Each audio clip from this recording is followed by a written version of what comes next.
L'info éco avec Capital.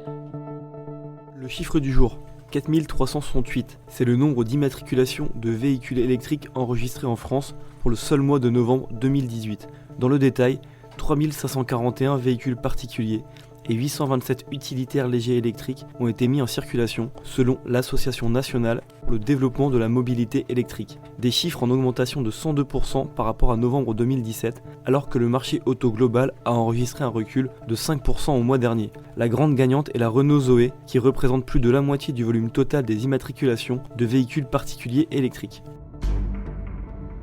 Le coup de gueule du jour est poussé par les professionnels du secteur de l'automobile. Il est justement en lien avec l'essor du marché électrique.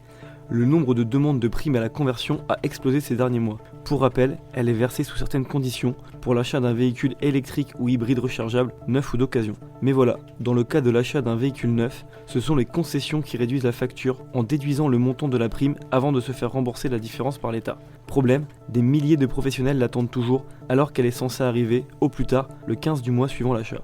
Des entreprises ont saisi la justice. Certaines d'entre elles auraient déjà avancé jusqu'à 10 millions d'euros. L'info pratique capitale. Des applis d'aide au stationnement, cela ne manque pas, mais l'une d'entre elles se distingue. Il s'agit de YesPark, créé en 2014. Les deux ingénieurs à l'origine du projet proposent, à la location mensuelle, des places de parking vacantes chez les bailleurs sociaux. Il suffit à l'abonné de présenter son smartphone devant un boîtier pour entrer dans le parking et bénéficier de sa réservation. Les tarifs varient de 20 à 190 € par mois, en fonction des 300 villes où le service est disponible. YesPark se rémunère en prélevant une commission sur les locations enregistrées. Le service compte doubler son offre actuelle de 25 000 parkings. On termine avec Carlos Ghosn. Alors que le PDG de Renault a été arrêté le 19 novembre dernier au Japon pour soupçon de fraude fiscale, on apprend aujourd'hui qu'il projetait de destituer le directeur général de Nissan.